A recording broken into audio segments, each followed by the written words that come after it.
আমরা one box পলিসিতে এখনো আছি, ইনশাল্লাহ থাকবো, আপনাদেরকে সামনে দেখাবো ইনশাল্লাহ। না না, সেটা জামাত থাকবে কি থাকবে না সেটা তো জামাতের কাছে প্রশ্ন করবেন। মূল বিষয়টা হলো যে আমরা চেয়েছিলাম পারস্পরিক শ্রদ্ধা সম্মানের ভিত্তিতে আমরা আগাবো। এটা তো একটা সমঝোতার বিষয় ছিল।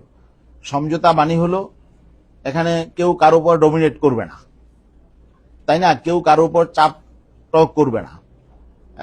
এখন সেটা সেই পরিবেশটা যদি থাকতো, আসন কম বেশি এটা বড় কোনো সমস্যা আমার মনে হয় এখানে থাকতো না। এখন আমরা তো স্বাধীনভাবে রাজনীতি করি, আমরা তো কারো চাপিয়ে দেওয়া কোনো বিষয়কে আমাদেরকে মেনে নিতে হবে, সেটা তো ইসলামী আন্দোলন বাংলাদেশ অতীতেও সেই রাজনীতি করে নাই। আমরা আমাদের সিদ্ধান্ত নেওয়ার মতো অবস্থায় তো আমরা আছি ইনশাল্লাহ। তো এখানে কেউ যদি আমাদের প্রতি কোনো ইনজাস্টিস করে বা কেউ যদি ইনসাল্ট করে, অবহেলা করে, তাহলে সেটাকে আমরা স্বাভাবিকভাবে তো নিতে পারি না। আত্মসম্মান বোধ তো সবারই আছে, তাই না? তাছাড়া সার্বিক পরিস্থিতি আমাদের সামনে স্পষ্ট, কার কি অবস্থান। এখন আমরা দেখছি বিভিন্ন জনমত জরিপ, বিভিন্ন কি বলে এটাকে, এই বায়াসড বিভিন্ন সমীক্ষার মাধ্যমে আসলে একটা বিভ্রান্তিকর পরিস্থিতি তৈরির চেষ্টা চলে, তাই না? এখন অনেকেই সমীক্ষাকে মানদণ্ড ধরে। তো সমীক্ষাকে মানদণ্ড ধরলে দেখেন, আজ এই যে গত কালকে না পরশু দিন জানে কি আমার দেশে একটা সমীক্ষা এসেছে, তাই না?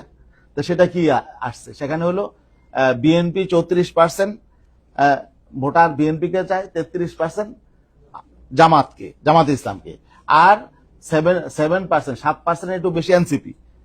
তো এখন দেখেন, এটা স্বাভাবিক বিষয়, যদি জামাত 33% থাকে আর এই এনসিপি 7%, 40% হয়, আর বিএনপি 34%, তো অনেক বেশি। জামাত তো তাহলে এখন এনসিপি জামাত তো ঐক্যবদ্ধ আছে, তাই না? তো সেখানে ইসলামী আন্দোলনকে দেখানো হয়েছে 3%। তো এখানে তার 3%-এর ভ্যালু থাকে না আসলে।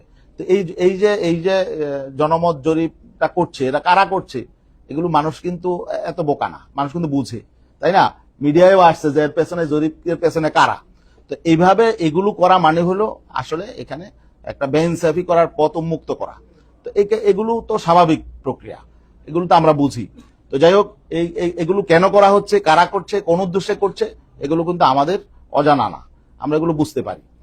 তো এই সমস্ত ভাউতাবাজি জরিপ দিয়ে যদি আমরা নির্বাচনের আমরা পথ রেখা নির্ধারণ করি, তাহলে তো আমাদের সেখানে বিপর্যয় হবে। আমরা সকলের সাথে আলোচনা করছি, আমাদের নেতৃবৃন্দের সাথে আলোচনা করছি, আমাদের সকল ফোরামের সাথে আলোচনা করছি, এবং যারা আমাদের সহযোগী শক্তি ছিলেন তাদের সাথে তো আমাদের আলোচনা করতে হবে। আমরা সবার সাথেই সম্মান এবং শ্রদ্ধার সম্পর্ক রাখতে চাই। আমাদের সবাইকে সবসময় একই সাথে পথ চলতে হবে এমন না, তাই না?